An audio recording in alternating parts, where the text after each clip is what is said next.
ସେଇ ହିସାବରେ ଆମର ଭୂତ ସିରିଏଲଟା ସୁଟିଂ ହବ ନା ଆଉ। ପୁଣି ଲୋକ ଡରିବା ଦରକାର ନା ଆଉ, ଲୋକ ଜାଣିବା ଦରକାର ନା ଆଉ ଏଇ ଜାଗାରେ ଭୂତ ଅଛି ବୋଲି। ଜୟ ଜଗନ୍ନାଥ, ମୁଁ ଆକାଶ ସ୍ୱାଗତ କରୁଛି ମୋର ୟୁଟ୍ୟୁବ ଚ୍ୟାନେଲ ମୋଟିଭେଟେଡ ଓଡ଼ିଶା 2.0। ତ ଫ୍ରେଣ୍ଡସ୍, ଏବେ ଓଡ଼ିଶାରେ ଭୂତର ଆତଙ୍କ ଚାଲିଛି। ଆମର ଯେତେ ବି ବ୍ଲଗର ଅଛନ୍ତି, ଯେତେ ବି ୟୁଟ୍ୟୁବର ଅଛନ୍ତି, ସେମାନଙ୍କୁ ଏବେ ଭୂତର ଆତଙ୍କ ଘେରା ହେଉଛି। ବୁଝିପାରୁନାହାନ୍ତି? କ'ଣ ପାଇଁ ବୁଝିପାରୁନାହାନ୍ତି? ଆପଣମାନେ ଦେଖୁଛନ୍ତି, ପୁଣି ଆପଣମାନେ ବୁଝିପାରୁନାହାନ୍ତି। ଆପଣଙ୍କୁ କେମିତି ବୁଝେଇବି? ଆରେ ଭାଇ, ଆଜି ଏମିତି ଗୋଟେ ଚ୍ୟାନେଲ ବିଷୟରେ ଆପଣମାନଙ୍କୁ କହିବି, ଯୋଉ ଚ୍ୟାନେଲରେ କି ଆପଣମାନେ ଖାଲି ଭୂତର ଏପିସୋଡ ପାଇବେ।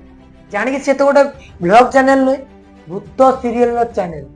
ସେଠି ଆପଣମାନେ ଖାଲି ଭୂତ ସିରିଏଲ ପାଇବେ, ଗୋଟେ ପରେ ଗୋଟେ ଖାଲି ଏପିସୋଡ ପାଇବେ। ସେ ପୁଣି ଆଉ କିଛି ନୁହେଁ, ଖାଲି ଭୂତ। ଛାତ ଉପରେ ଭୂତ, ରାସ୍ତା ଉପରେ ଭୂତ, ଗାଡି ଚଲାଉଥିଲି ଭୂତ ମାରି ବସିଲା, ଭୂତ ଦୌଡ଼ିକି ପଳେଇଲା, ଭୂତ ମାଇଲା ଚାପୁଡା, ଗୀତ ଶୁଣିଲେ ଭୂତ, ଭୂତ ଗାଇଲା ଗୀତ।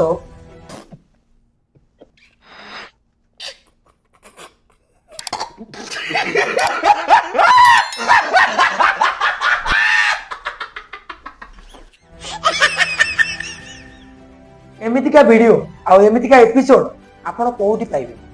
କେବଳ ଜଣକ ପାଖରେ ପାଇବେ। ସିଏ ହଉଛି ଆମ ରାଜକୁମାର ବ୍ଲଗ୍ସ। ସେଇ ଚ୍ୟାନେଲରେ ଆପଣମାନେ ଏପିସୋଡ ପରେ ଏପିସୋଡ ଖାଲି ଭୂତର ପାଇବେ, ଆଉ କିଛି ପାଇବେନି। ବୁଝିପାରୁଛନ୍ତି? ଆପଣମାନେ ଗୋଟେ ଏକ୍ସାମ୍ପଲ ଦଉଛି, ମାନେ ତାଙ୍କରି ଲୋକଙ୍କୁ ଶାଢୀ ପିନ୍ଧାଇ, ଧଳା ଶାଢୀ ପିନ୍ଧାଇ ରାସ୍ତା କରରେ ବସେଇ ଦଉଛନ୍ତି, ଆଉ ଗାଡି ଭିତରେ ଥାଇକି ଭିଡିଓ ସୁଟ କରୁଛନ୍ତି, ଆଉ କହୁଛନ୍ତି ଦେଖ ଦେଖ ରାସ୍ତା କରରେ ଭୂତ। କିଏ ବେ? ମାନେ ଭାଇ ବିଶ୍ୱାସ କରିବେନି, ଏଟା ଯିଏ ଦେଖିବ ସେ ବି ମେଣ୍ଟାଲ ହେଇଯିବ। ଆଉ ତାକୁ ଯୋଉମାନେ ଦେଖୁଛନ୍ତି ସେ ଭାବୁଛନ୍ତି ଭାଇ ସତ। ବୁଝିପାରୁଛ ନା? ବର୍ତ୍ତମାନ ପାଇଁ ମୁଁ ଭିଡିଓ ସୁଟ କରୁଛି, ରାଜକୁମାର ଭାଇଙ୍କୁ ରୋଷ୍ଟ ମାରୁଛି, ତ ତାଙ୍କର ଫ୍ୟାନ୍ସ ମାନେ ମତେ ଏଇ ସାଙ୍ଗେ ଆସି ମୋ କମେଣ୍ଟ ବକ୍ସରେ ପେଲି ଦେଇଛି। ମତେ ବହୁତ କଥା କହିବେ କି ତୁ କିଏ ରାଜକୁମାର ଭାଇ ବ୍ଲଗ ମାରୁଛୁ? ଆରେ ଭାଇ, ତମ ରାଜକୁମାର ଭାଇ ଯାହା କରୁଛନ୍ତି ସେଇଟା କଣ ସତ? ଯୋଉ ଆମର କହୁଛନ୍ତି ଓଡିଶାରେ ଏ ଜାଗାରେ ଭୂତ ଅଛି, ସେ ଜାଗାରେ ଭୂତ ଅଛି, ଯୋଉ ଭୂତ ନାଁ ନେଇ ଆପଣ ମାନଙ୍କୁ ଠକିକି ଯୋଉ ପଇସା କମଉଛନ୍ତି, ସେଇଟା କଣ ମିଛ? ଆପଣ ମାନେ ତ ଟିକେ ବୁଝିବାକୁ ଚେଷ୍ଟା କରନ୍ତୁ, ଟିକେ ଜାଣିବାକୁ ଚେଷ୍ଟା କରନ୍ତୁ। ନା ଆପଣଙ୍କ ପାଖରେ ଏତିକି ବି ଟ୍ୟାଲେଣ୍ଟ ନାହିଁ କି ଜଣେ ମିଛ କହୁଛି କି ସତ କହୁଛି ଆପଣ ମାନେ ଏତିକି ବି ଜାଣିପାରୁନାହାନ୍ତି? ମାନେ ଆପଣ ମାନେ ବିଶ୍ୱାସ କରିବେନି, ଆପଣ ତାର ଗୋଟିଏ ଏପିସୋଡ ଦେଖନ୍ତୁ, ତା ଦେହରେ ଆପଣ ମାନେ ଏତେ ମିଛ ପାଇବେ କି ଆପଣଙ୍କ ମୁଣ୍ଡ ଶୂନ ହେଇଯିବ। ଆପଣ ମାନଙ୍କୁ ଦେଖଉଛି, ଦେଖନ୍ତୁ। କଣ ବାନ୍ତି ହେଲା? ସୂର୍ଯ୍ୟ ଏବେ କ'ଣ ଆମେ ତା ଜିନିଷ ଭାଇ ଯିଏ ବି ଏଠି ଅଛ, ଆମେ କ୍ଷତି ପହଞ୍ଚାଇବା ପାଇଁ ଆସିନଥିଲୁ, ଆମକୁ କ୍ଷମା କରିଦେବ।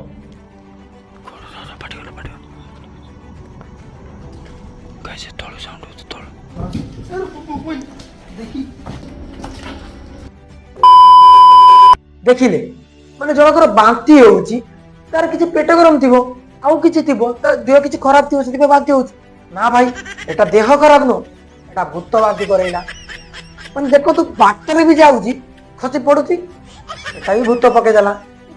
କେହି ନାହାନ୍ତି ଟର୍ଚ ମାରିକି, କିଏ କିଏ ଅଛ, କିଏ ଅଛ? ମାନେ ଭୂତକୁ ଜଣେ କହିବ ଟର୍ଚ ମାରି କିଏ ଅଛ, ଭୂତଙ୍କ ସାଙ୍ଗ ଆସିକି ଦେଖା କରିବ।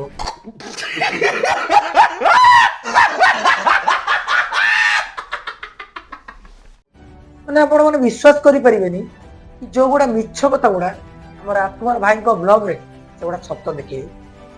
ବୁଝିପାରୁଛ ନା? ମାନେ ଇଏ ତ ବ୍ଲଗ ଚ୍ୟାନେଲ ନୁହେଁ, ଗୋଟେ ଭୂତ ସିରିଏଲର ଚ୍ୟାନେଲ।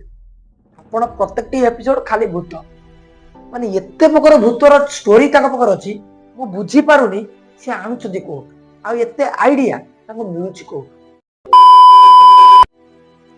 ସେଇ ଗୋଟିଏ ଘରେ ଦିନରେ ଯିବେ ବ୍ଲଗ କରିବେ, ଭାଇ ଏଇ ଜାଗାକୁ ଆମେ ରାତିରେ ଆସିବୁ, ପୁଣି ରାତିକି ଯିବେ ସେଇ ଜାଗାରେ ଭିଡିଓ ସୁଟ କରିବେ, ଆଉ ଲୋକଙ୍କୁ ଡରେଇବା ପାଇଁ କିଛି ଅଲଗା ପ୍ରକାର ଆକ୍ସନ ଦେବେ, ଯେମିତିକି ଭୂତ ସିରିଏଲରେ ଆପଣ ମାନେ ଦେଖିଥିବେ। ଏଇ ଟାଇପର ପୁରା ରିଆକ୍ସନ ପୁରା ଖତରନାକ। ରାଜ ଭାଇକୁ ମାନିବାକୁ ପଡିବ, ସେ କଣ ଛୋଟ ମୋଟ ଖିଲାଡି ନା କଣ? ଭାଇ ଭୂତ ସିରିଏଲ ଡାଇରେକ୍ଟର, ସେ ଯାହା ବି ନିର୍ଦ୍ଦେଶ ଦେବେ ସେଇ ହିସାବରେ ଆମର ଭୂତ ସିରିଏଲଟା ସୁଟିଂ ହବ ନା ଆଉ। ପୁଣି ଲୋକ ଡରିବା ଦରକାର ନା ଆଉ, ଲୋକ ଜାଣିବା ଦରକାର ନା ଆଉ ଏଇ ଜାଗାରେ ଭୂତ ଅଛି ବୋଲି। ସେଇ କଥାକୁ ନେଇକି ଆମର ଭୁବନେଶ୍ୱର ମୁଣ୍ଡା ଭାଇ ତାଙ୍କର ଗୋଟେ ଭିଡିଓକୁ ରୋଷ୍ଟ ମାରି, ଯୋଉ ଭିଡିଓରେ କି ସେ କହିଥିଲେ ବ୍ରହ୍ମ ରାକ୍ଷସ ଅଛି ବୋଲି, ସେଇ ଭିଡିଓକୁ ରୋଷ୍ଟ ମାରିଥିଲେ ଆମର ଭୁବନେଶ୍ୱର ମୁଣ୍ଡା ଭାଇ। ବୁଝିପାରୁଛ ନା? ଆଉ ତାପରେ ରାଜ ଭାଇଙ୍କର ଫ୍ୟାନ୍ସ ମାନେ କହିଥିଲେ କି ଯଦି ତମ ପାଖରେ ଦମ ଅଛି ତାହେଲେ ତମେ ଏକଲା ଯାଇକି ସୁଟିଂ କରିକି ଆସ। ବୁଝିପାରୁଛ ନା? ଯୋଉ ଜାଗାରେ ରାଜ ଭାଇ ବ୍ରହ୍ମ ରାକ୍ଷସକୁ ଦେଖେଇଥିଲେ ସେଇ ଜାଗାରେ ତମେ ରାତିରେ ଯାଇକି ସୁଟିଂ କରିକି ଆସ।